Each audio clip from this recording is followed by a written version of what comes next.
The warning lights flashed red across the bridge of the UNS horizon.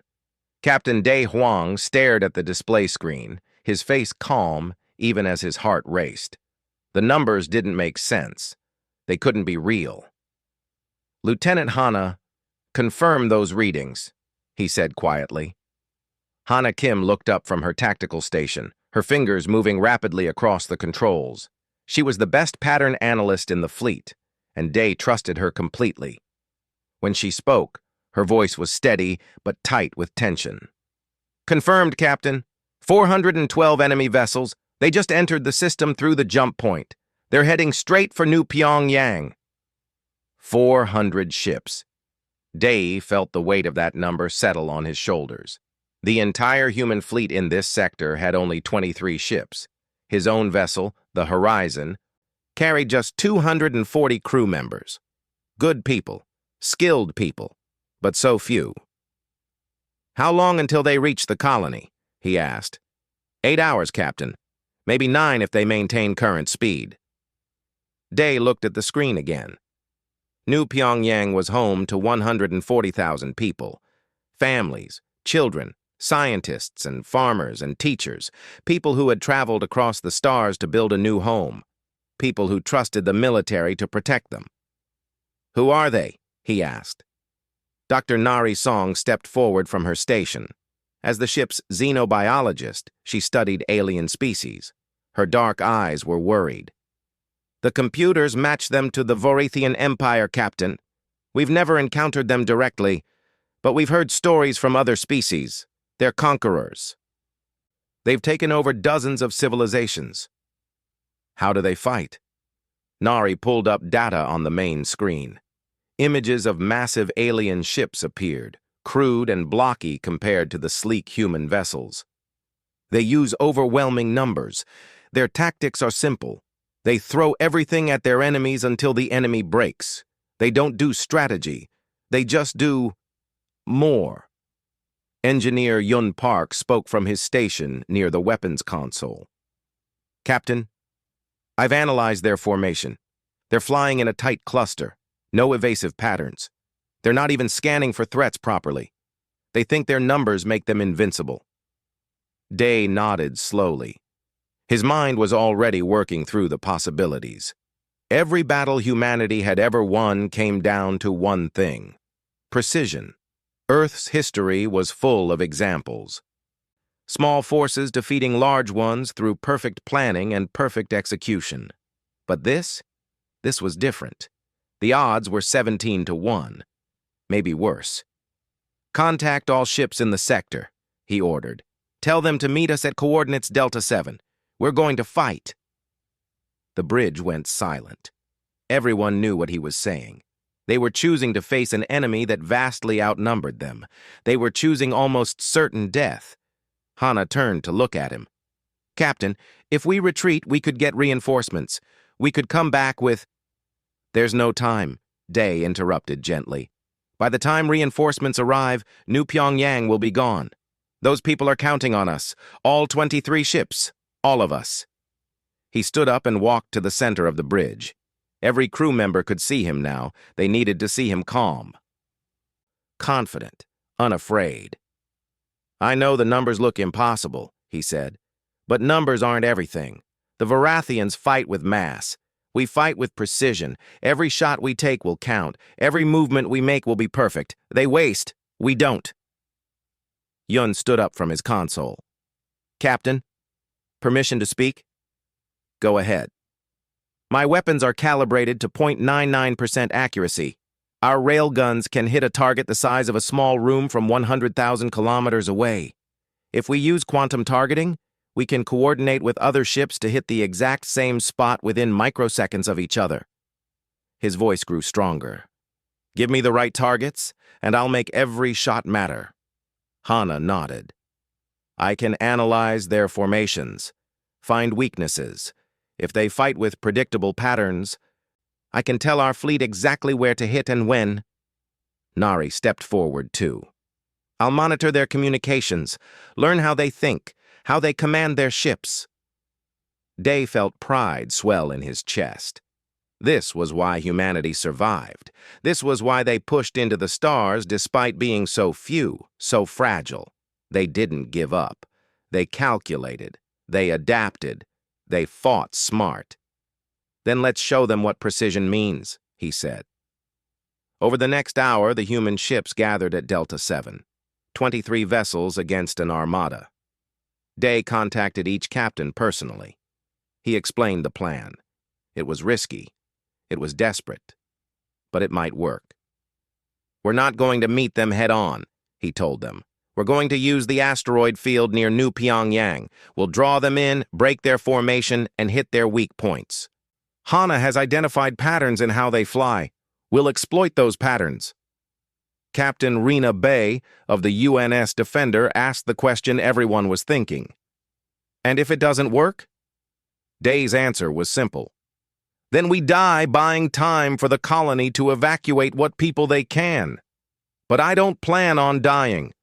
I plan on winning." The Vorathian fleet approached slowly, arrogantly. They didn't send scouts ahead. They didn't scan carefully. They just came forward in their massive cluster, confident that nothing could stop them. On the bridge of the Vorathian flagship, Overlord Thex studied the readings. His 4 eyes gleamed with amusement. 23 ships? That's what they send against us?" His second-in-command, a younger officer, looked nervous. "Sir, perhaps we should be cautious. We don't know what weapons they have." Thex laughed, a deep rumbling sound. "Cautious? We have 400 ships. Even if each of their ships destroys 10 of ours, we still win. Numbers always win. That's the law of war. More ships, more guns, more power." He opened a communication channel to the human fleet. "Small human vessels, this is Overlord Thex of the Vorathian Empire. You are outnumbered. You cannot win. Surrender now, and we will allow your species to serve us. Resist, and we will destroy you." On the Horizon's bridge, Day listened to the transmission. He looked at his crew. They looked back at him, waiting. He opened a response channel. His voice was calm and clear. "Overlord Thex, you outnumber us. That's true. But you've never fought humans before. We are few, but every shot we take will hit. Every move we make will be perfect. We don't need to match your numbers. We just need to be better than you, and we are." He closed the channel and turned to his crew. "All ships, prepare for combat. Remember, we are outnumbered, but we fight with heavenly precision. Every shot counts. Every second matters. Let's show them what humans can do." The 23 human ships moved into position. Behind them, New Pyongyang waited in silent hope. Ahead of them, 400 Vorathian warships advanced like an unstoppable tide. The battle for humanity's future was about to begin. The first shots came like thunder across the darkness of space. Vorathian plasma cannons lit up the void with bright green fire. Hundreds of energy bolts streaked toward the human formation, filling space with deadly light. But the human ships were already moving. They didn't scatter randomly. They moved together, each vessel following precise calculations made seconds before. The plasma bolts passed through empty space where the human ships had been just moments earlier. "All ships execute pattern Delta 3, Captain Day commanded. His voice was steady, calm, even as enemy fire filled the space around them. The human fleet moved like dancers in a carefully practiced routine. Each ship knew exactly where to be and when. They wove between the plasma bolts, their paths calculated by computers and executed perfectly by skilled pilots. "Target their forward escorts," Day ordered. "Focus fire on Vessel Group 7. Mark your exact aim points now." On the tactical display, Hana highlighted 6 Vorathian ships. Small markers appeared on each one, showing exactly where each human ship should aim. The markers were tiny, precise points on the enemy vessels. "Firing solutions locked," Yun reported from weapons. "All ships confirm ready." "Fire," Dai said quietly. 23 human railguns fired at once. The tungsten projectiles were small, just rods of metal, but they moved at almost the speed of light. They couldn't be seen, couldn't be dodged, and hit with the force of nuclear weapons. The 6 Varathian ships exploded within 2 seconds of each other. The human shots had been so precise that each projectile hit exactly where the enemy shields were weakest, not spread across the hull, not random hits, perfect strikes on critical systems. 6 confirmed kills, Hana reported. Their formation is confused. On the Varathian flagship, Overlord Thex stared at his screen in shock. What happened? 6 ships just disappeared. They fired some kind of projectile weapons, sir, his tactical officer reported. We never saw them coming.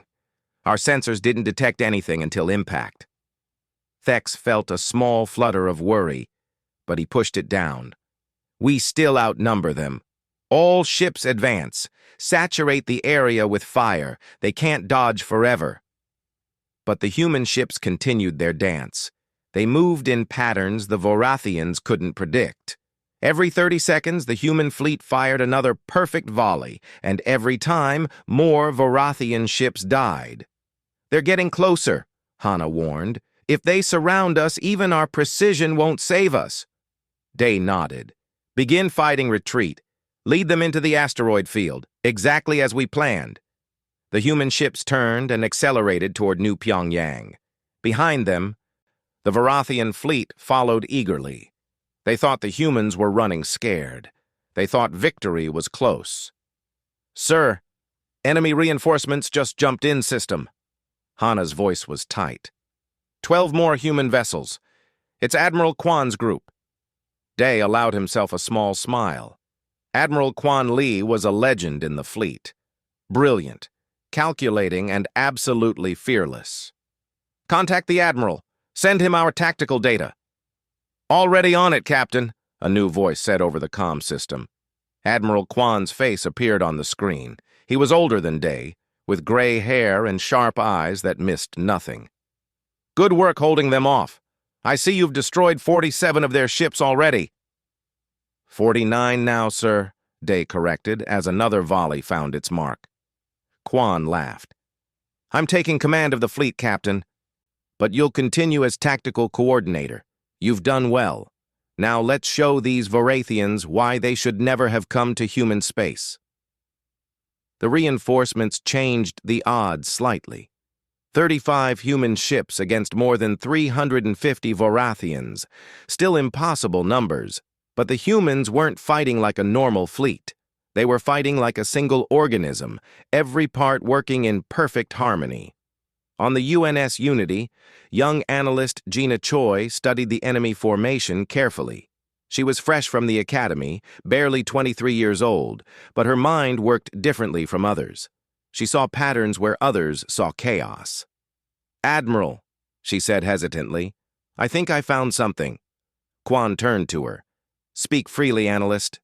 Their capital ships don't move, sir. They stay in fixed positions within the formation. The smaller ships do all the maneuvering. If we could hit the capital ships with coordinated fire, we could break their entire structure. Kwan studied her analysis. His eyes widened slightly. You're right. Their whole doctrine is based on keeping their biggest ships protected in the center. They've never needed to move them because they've always had overwhelming numbers. He opened a fleet-wide channel. All ships, new targeting priority. We're going for their capital ships. The human fleet altered its formation. They moved deeper into the asteroid field, using the massive rocks as cover. The Varathians followed, their tight formation breaking apart as they tried to navigate through the floating debris. That was exactly what the humans wanted. Now they're scattered, Day observed. Hana, mark the capital ships that are most exposed. Marking 3 targets, Captain. If we all focus fire, we can overwhelm their defenses. All ships, Admiral Kwan's voice rang out clearly. Prepare for synchronized strike. Target coordinates uploading now. Every ship fires at their assigned point on my mark. Timing must be perfect. Throughout the human fleet, Weapons officers made their final adjustments. Yun checked his calculations 3 times. The shots had to arrive at the exact same microsecond.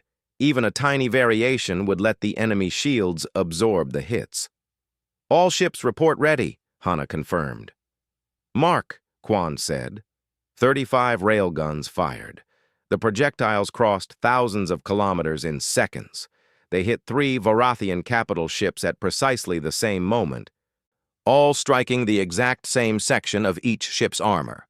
The capital ships didn't just explode. They simply ceased to exist. The concentrated fire punched through shields, armor, and internal structure in an instant. 3 massive warships became clouds of expanding debris. The Varathian formation collapsed into chaos. Without their capital ships to anchor around, the smaller vessels scattered in confusion. Some tried to retreat. Others charged forward blindly. They had no plan. They only knew overwhelming force, and that wasn't working. "Pursue and engage," Quan ordered. "Maintain precision fire. Every shot counts." The battle continued for 6 more hours. The humans moved like ghosts through the asteroid field, appearing long enough to fire devastating volleys before disappearing again. The Varathians tried to surround them, tried to saturate areas with fire, tried everything their doctrine taught them. Nothing worked. Every human shot was calculated. Every movement was planned. While the Varathians fired thousands of plasma bolts hoping to hit something, the humans fired carefully aimed railgun rounds that almost always hit their targets. When the shooting finally stopped, Day studied the results. The human fleet had lost 3 ships, good crews. He felt each loss like a personal wound, but they had destroyed over 90 Varathian vessels. "Captain," Hana said quietly, "long-range sensors are picking up something new." Day looked at the display and felt his blood go cold. "How many?" "Over 2,000 ships, sir. It's their main fleet. They're 3 days away." The bridge went silent. They had just fought the hardest battle of their lives against 400 ships. Now 2,000 more were coming. Admiral Quan's voice came over the comm. "All ships, fall back to New Pyongyang orbit. We need to resupply, repair, and prepare. We've proven we can fight them. Now we need to prove we can win." Day looked at his exhausted crew. They had performed miracles today, but miracles were expensive, and they would need an even bigger one in 3 days. "Set course for New Pyongyang," he ordered. "And someone send a message to Earth. Tell them we need everything they can send, every ship, every weapon, every person who can fight." He paused, looking at the distant stars where the enemy fleet was approaching. "Tell them the real battle hasn't even started yet." The shipyards around New Pyongyang worked without rest. Sparks flew in the darkness as welders repaired damaged hulls. Supply shuttles moved constantly between the surface and the fleet, carrying ammunition, food, and replacement parts. Everyone knew they had only 3 days before the storm hit.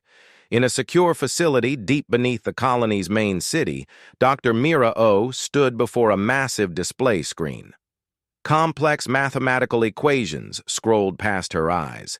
She had barely slept in 2 days, surviving on coffee and determination. "It should work," she muttered, checking her calculations for the 100th time. "The math is perfect, but perfect math and reality don't always match." Behind her, Engineer Yun studied the same equations. "What you're proposing is insane, Doctor. Coordinating that many mass drivers to fire at precisely the same microsecond. Across the entire system? One mistake and the projectiles could hit each other instead of the target." Mira turned to face him. Her eyes were bloodshot but fierce. "I know the risks, but look at what we're facing. 2,000 ships. Even with perfect precision, we can't win with conventional tactics. We need something bigger, something that uses their size against them." She pulled up a simulation on the screen. It showed dozens of mass drivers positioned on moons and asteroids throughout the New Pyongyang system. Each one fired a projectile at slightly different times, but all the projectiles would arrive at the same point at the exact same moment. "I'm calling it the Heavenly Strike Network," Mira explained. "If we can predict where their ships will be, we can create kill spheres. Perfect mathematical traps where physics itself becomes a weapon." Yun studied the simulation, his engineering mind wrestling with the problem. The computational power needed, the timing precision. We'd need every computer in the fleet linked together. "Then we link them," a new voice said. They both turned. Dr. Yun Cho walked into the laboratory, her hands covered in machine oil. She was the fleet's best AI specialist. "I've been listening to your proposal. It's possible, difficult, but possible.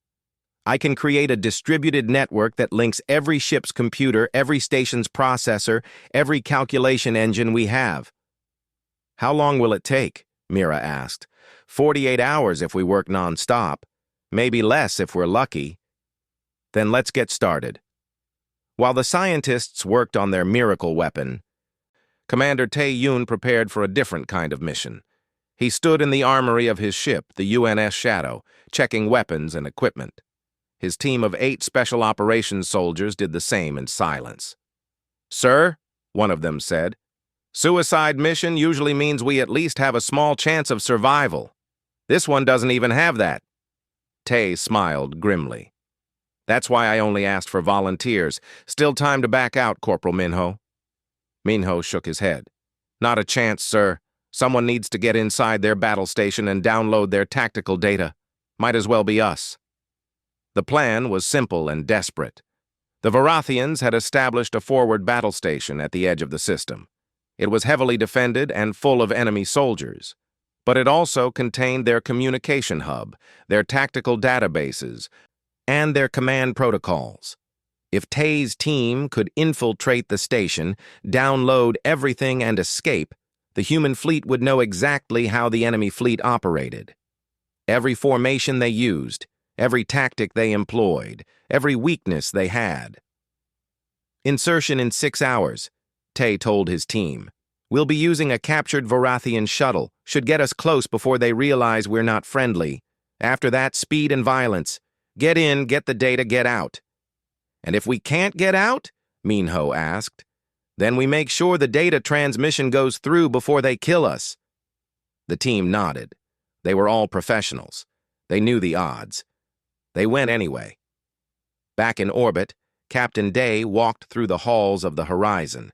His ship had taken damage in the battle, but the crew had worked miracles to repair her. Burn marks on the hull were now patched. Damaged systems were back online. His people were exhausted but ready. He found Hana in the tactical room, surrounded by screens showing enemy ship patterns. She had barely left her station since the battle ended. "You need rest," Day said gently. "I need to find their weakness," Hana replied without looking up. "There has to be something, some pattern we can exploit. I just need to see it." Day pulled up a chair next to her. "You've already done more than anyone could ask. We destroyed 90 of their ships because of your analysis. It wasn't enough. They still outnumber us 10-1. Even if we fight perfectly, the math doesn't work." "Math isn't everything," Day said. "Sometimes will matters more than numbers." Hana finally looked at him. "You really believe we can win?" "I believe we'll do everything possible to protect those people down there. If that means facing impossible odds, then that's what we do. That's what being human means. We don't give up just because the numbers say we should." An alert sounded across the ship. Day and Hana rushed back to the bridge. Admiral Kwan's face appeared on the screen, and he was smiling. "All ship captains, we just received word from Earth. The home fleet is coming. 89 ships with Fleet Admiral Inho SEO in command. They'll arrive in 42 hours. The bridge crew erupted in cheers. Reinforcements. Not enough to match the enemy, but enough to make a real fight of it. Day did the math in his head. His 32 ships plus 89 more. 121 ships total, against 2,000. Still impossible odds, but better than before. "There's more," Quan continued. Admiral Inho is bringing a declaration from Earth's parliament. We're not retreating. We're not surrendering. We're making our stand here. All of humanity is watching. Let's show them what precision and courage can accomplish. Over the next 2 days, the entire system became a beehive of activity. The Heavenly Strike network was installed on 23 moons and asteroids. Each mass driver was calibrated to atomic precision. Dr. Yoon linked every computer in the fleet into one massive calculation network. Dr. Mira ran simulation after simulation, refining the targeting algorithms. Commander Tay's mission to the battle station succeeded beyond all hope. His team infiltrated, fought through enemy soldiers, downloaded everything in the tactical database, and somehow made it back alive. Only 3 of the 8 survived, but they brought back treasure, complete files on Varathian fleet tactics, formations, and command structures. Hana spent hours studying the captured data. Her eyes grew wide as she read. "Captain, you need to see this," she called out. Day came to her station. "What did you find?" "They've fought 47 different species, conquered all of them. And look at how they did it." She pulled up battle records. "Same formation every time, same tactics, same strategy. They literally haven't changed their approach in 800 years. "Why would they?" Day mused. "If overwhelming force always works, why innovate?" "Exactly. But that means they're predictable. Completely predictable. Every move they make, every formation they use, it's all in this database. We know what they'll do before they do it." Day felt hope spark in his chest. Maybe, just maybe, they had a chance. "Send that data to every ship in the fleet," he ordered. "And to Dr. Mira's team. If they're that predictable, we can exploit it." Civilian engineer Hai Min organized the logistics with mathematical precision. Every ship was resupplied at exactly the right moment. Every crew member got exactly the rest they needed. Every weapon was loaded, every system checked, every calculation verified. As the 3rd day dawned, the human fleet gathered in formation. 121 ships, against an enemy that blotted out the stars. Admiral Inho's flagship, the UNS Liberation, took position at the center of the formation. The Admiral himself appeared on every ship's screen. He was old, weathered by decades of service, but his eyes burned with fierce determination. "Attention all vessels," he said. "In a few hours we face the largest battle in human history. The enemy outnumbers us badly, but numbers are not everything. We are precise, we are coordinated, we are human." He paused, letting his words sink in. "Today, we show the galaxy what happens when you threaten our homes. We fight with perfect precision. We fight with absolute determination. We are outnumbered, but we are never outmatched. Prepare for battle." On the bridge of the horizon, Captain Day looked at his crew. They looked back at him with trust and confidence. "Ready?" he asked simply. "Ready," they answered together. The Varathian armada arrived like a dark tide, 2,000 ships strong.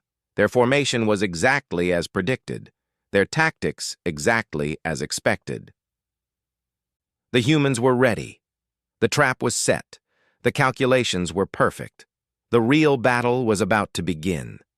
The Varathian armada filled the void of space like a storm of metal and menace. 2,000 warships moved in their traditional formation, a massive sphere designed to bring overwhelming firepower on any target. In the center, Overlord Thex's new flagship dominated the formation, twice the size of any other vessel. On the UNS Liberation, Fleet Admiral Inho Seo studied the enemy fleet with calm, calculating eyes. Around him, the bridge crew worked in focused silence. Every station showed green lights. Every system was ready. Every person knew their role.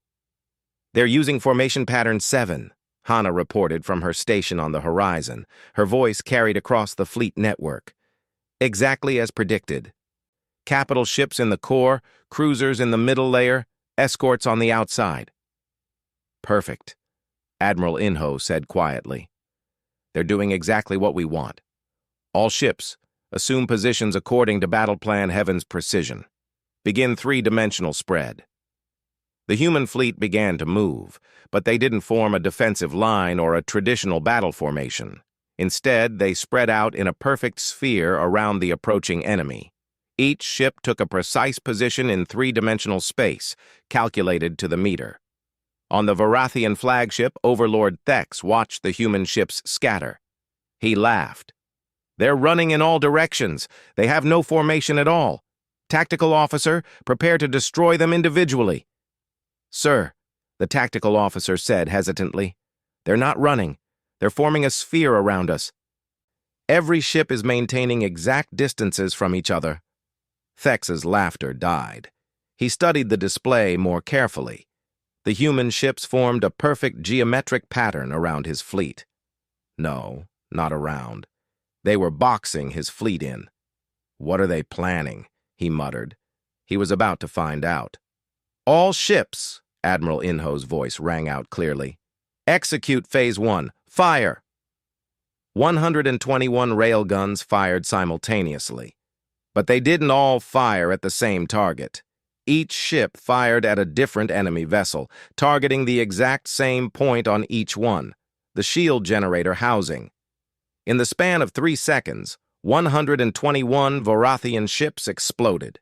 Not damaged, not disabled, destroyed completely. Perfect shots hitting perfect targets. Thex stared in shock at his display. 121 of his ships just vanished in 3 seconds. "Return fire!" he screamed. "All ships! Fire everything!" The Varathian fleet opened up with thousands of plasma cannons. Green fire filled space, streaking toward the human ships. It was beautiful and terrible, a storm of energy that would vaporize anything it touched. But the human ships were already moving. Every vessel followed a precisely calculated path. The plasma bolts passed through empty space, hitting nothing. "They knew where we would fire," the Varathian tactical officer said in disbelief. "They moved before we shot." "Impossible!" Thex roared. But it wasn't impossible. It was mathematics. Hana and her team had studied Varathian firing patterns from the captured data.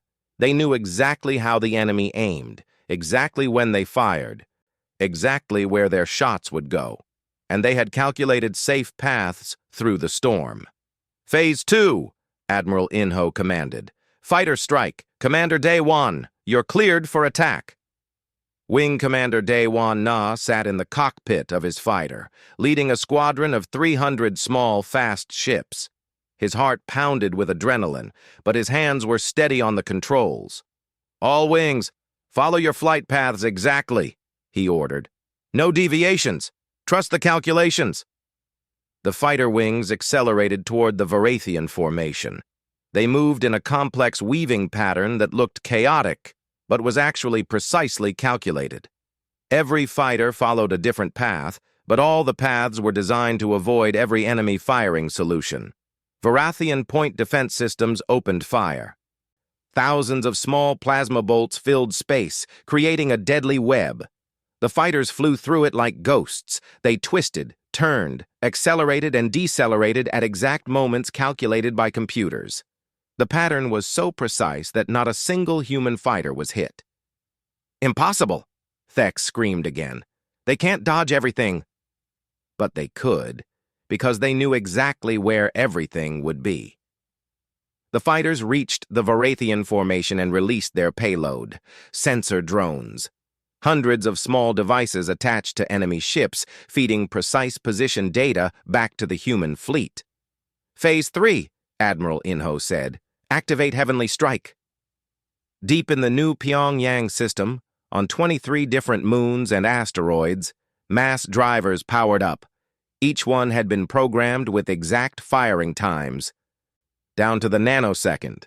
Each projectile would travel a different path, at a different speed, launched at a different time. But they would all arrive at their targets at exactly the same moment. "Network synchronized," Dr. Yun reported from the Liberation. "All drivers green. Firing solution locked." "Fire," Admiral Inho said simply. 23 mass drivers launched their projectiles. The tungsten rods flew across the system, following paths calculated by the most powerful computer network humanity had ever created. Some launched early, some later, some fast, some slow. Each one perfectly timed. In the Vorathian formation, capital ships continued firing at the dodging human vessels. They didn't see the projectiles coming. There was nothing to see. The rods were dark, cold, invisible against the black of space. Then physics happened. 12 Vorathian capital ships exploded simultaneously. The mass driver projectiles hit with such precision that all the rods targeting each ship struck the same square meter of armor within a microsecond of each other. The concentrated kinetic energy punched through shields, armor, and ship like they were paper. Phase 4, Admiral Inho continued, his voice still calm. All ships, concentrated volley on marked targets. Every human ship fired again. This time, multiple vessels aimed at the same targets. 3 ships would fire at one enemy vessel, all hitting the exact same point within microseconds of each other. The coordination was perfect. 30 more Vorathian ships died in the next volley. Then another 30. Then another 40. The battle became a mathematical execution. The humans moved in patterns the Vorathians couldn't predict. They fired with accuracy the enemy couldn't match. They coordinated with precision the enemy couldn't understand. Thex watched his fleet being carved apart by a force 1/16 his size. How? How are they doing this? His tactical officer's voice shook. Sir, they're not fighting like any species we've encountered. They know where we'll be before we get there. They know where we'll fire before we shoot. They're using mathematics as a weapon. Then break formation, Thex ordered desperately. Scatter! Move unpredictably. But breaking formation only made things worse. The Vorathian ships had trained for centuries to fight in their traditional sphere. When they scattered, they lost the mutual support that had always protected them. They became individual targets instead of a unified fleet. And individual targets were easy for the human precision to destroy. Captain Day watched the battle unfold from the horizon's bridge. His ship wove through enemy fire, never in the same place twice, always moving according to the calculated patterns. Around him, every crew member performed their duties with perfect efficiency. Captain, Hana said, their flagship is trying to retreat. Should we pursue?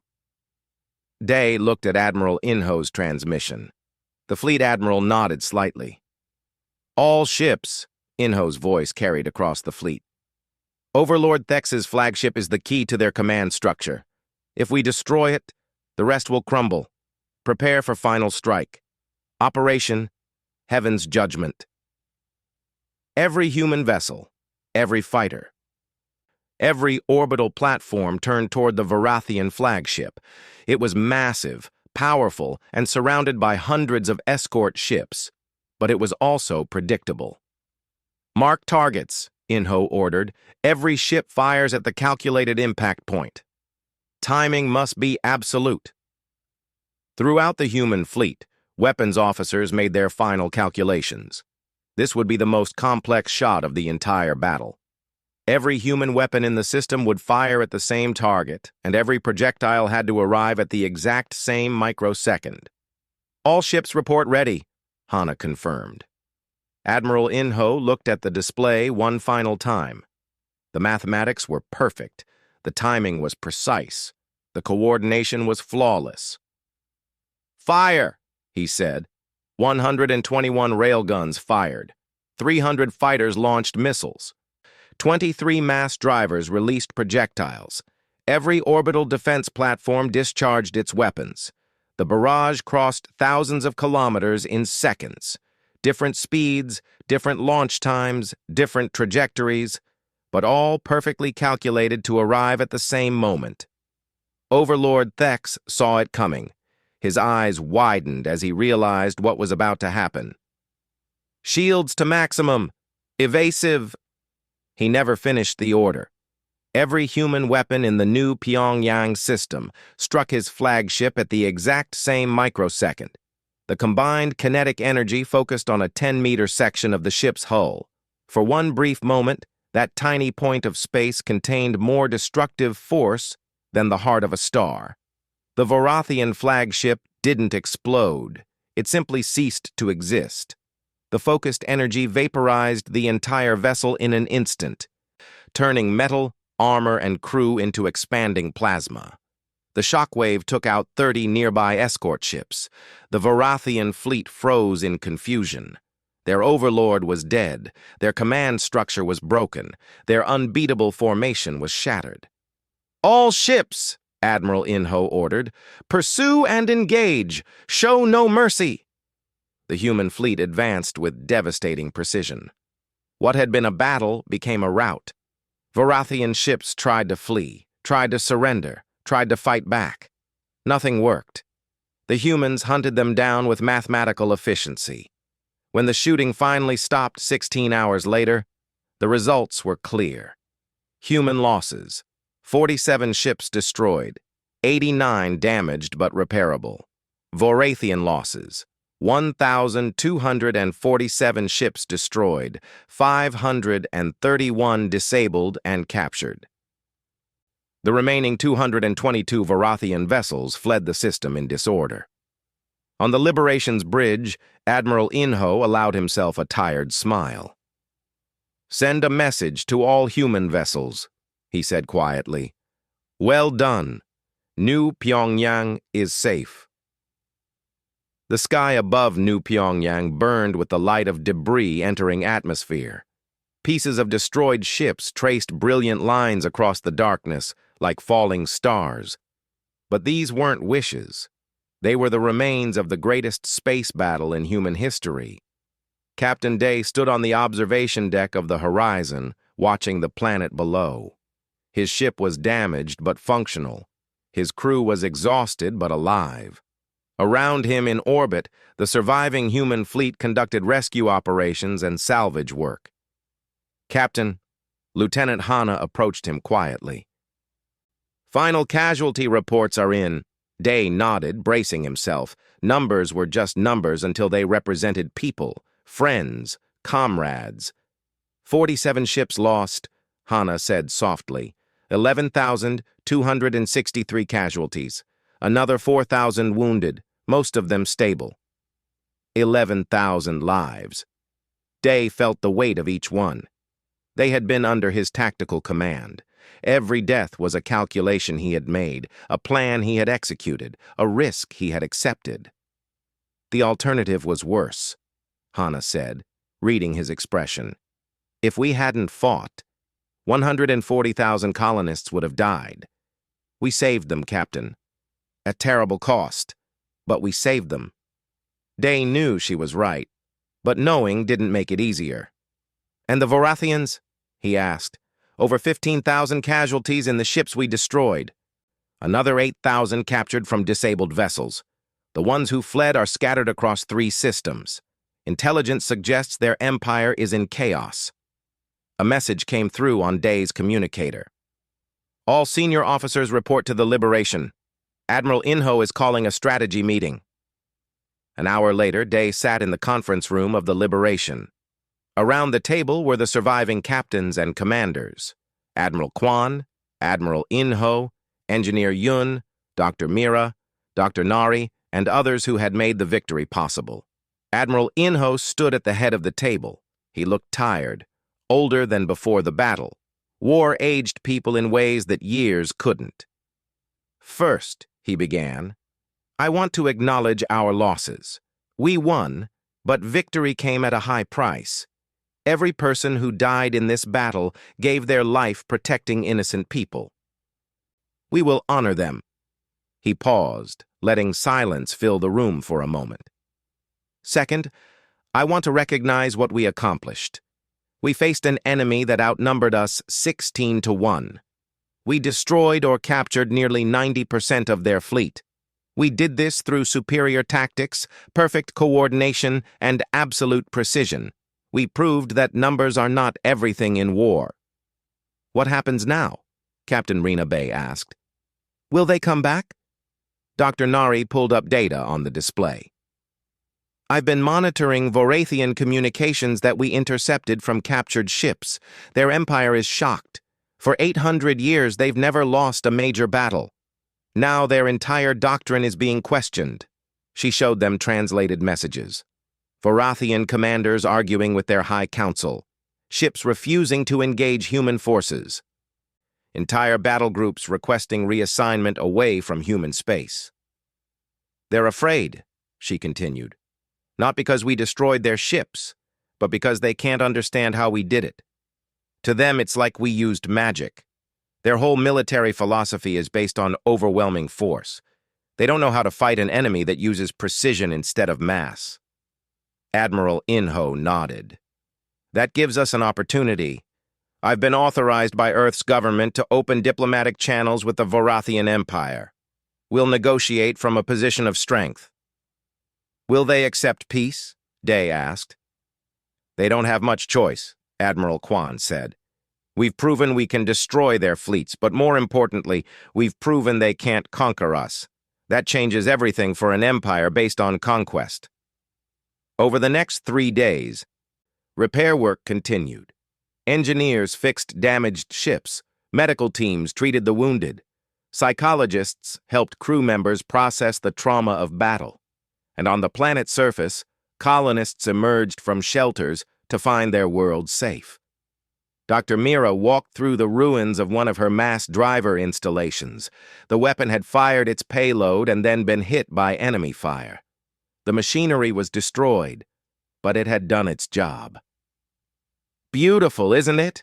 A voice said behind her. She turned to find Engineer Yun standing there, looking at the wreckage. Beautiful? She asked. It's destroyed. Yes, but it worked perfectly before it was destroyed. Every calculation was correct. Every shot hit exactly where we intended. That's beautiful engineering. Mira smiled slightly. I suppose you're right. We created something that changed the course of history. A weapon system based entirely on mathematical precision. The Vorathians are already analyzing the battle, Yun said. Their engineers are trying to understand how we did it, but I don't think they'll succeed. Why not? Because it's not just about the weapons or the calculations. It's about the culture. Humans have spent centuries learning to do more with less, to make every resource count, to value quality over quantity. You can't copy that easily. Commander Tay visited the memorial being constructed for the fallen. 11,000 names would be carved into stone, each one representing a life given for humanity's survival. He stood before the unfinished monument thinking about his team members who hadn't made it back from the battle station raid. They died so we could win, Captain Day said, walking up beside him. Tay nodded. My team knew the risks. They volunteered anyway. That's what being human means. We do what needs to be done, even when the odds are terrible. Especially when the odds are terrible, Day corrected. A week after the battle, the first Vorathian diplomatic ship arrived. It was small, unarmed, and transmitted peaceful intentions on all frequencies. Admiral Inho met with the Vorathian ambassador in a neutral location, an orbital station above New Pyongyang. The ambassador was an older Vorathian named Kaloth. He had 4 eyes and gray skin, and he looked exhausted. On behalf of the Vorathian High Council, he began formally, I come to discuss terms of peace. The word seemed to hurt him to say. His species had never negotiated peace as the defeated party before. Admiral Inho sat across from him.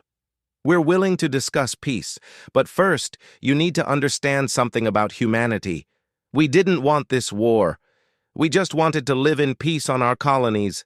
Your people attacked us. We believed you would surrender, Kaloth said quietly. Every species we've encountered has surrendered when faced with our numbers. We thought you would be the same. We're not, Inho said firmly, and you need to understand why. We are few in number compared to your empire. We have fewer ships, fewer soldiers, fewer resources. But we have something your people forgot: the need to make every single action count. He pulled up footage of the battle, showing the precise coordination of the human fleet. You fight with mass, Inho continued. You throw overwhelming numbers at problems until the problems disappear. But we can't afford to fight that way. We have to be precise, perfect. Every shot has to hit. Every maneuver has to work. Every plan has to succeed. Because we don't have the luxury of waste. Kaloth watched the footage in silence. He saw human ships moving in mathematical patterns, weapons firing with impossible accuracy, an entire fleet working as one organism. You've conquered 47 civilizations, Inho said, but you've never fought anyone like us, and you never will again. Because word is spreading. Other species are watching. They're learning that numbers don't guarantee victory. That precision can defeat mass. That quality can overcome quantity. What do you want? Kaloth asked. Peace, fair trade, respect for our borders, and assurance that you'll never attack human space again. And if we refuse? Admiral Inho's expression was calm, but his eyes were hard as steel. Then we'll fight you again, and again, and again. We'll destroy every fleet you send. We'll teach every species in the galaxy how to defeat your tactics. We are outnumbered, Ambassador, but we are never outmatched. Kaloth was silent for a long moment. Then he bowed his head. The High Council will agree to your terms. 2 months later, Captain Day stood on the bridge of his new ship. The UNS Precision was humanity's first dreadnought, designed from the beginning around the doctrine of perfect warfare. Every system was calibrated for maximum accuracy. Every weapon was optimized for coordinated fire. Every piece of technology represented humanity's commitment to precision over mass.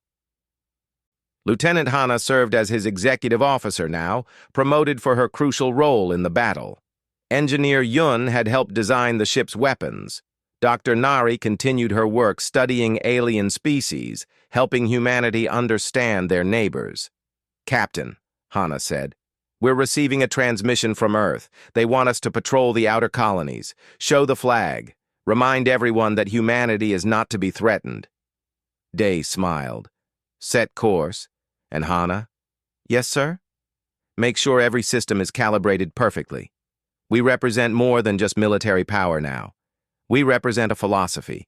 Every action we take should demonstrate precision, efficiency, and effectiveness. Understood, sir. On Earth, in the halls of Parliament, politicians debated the future.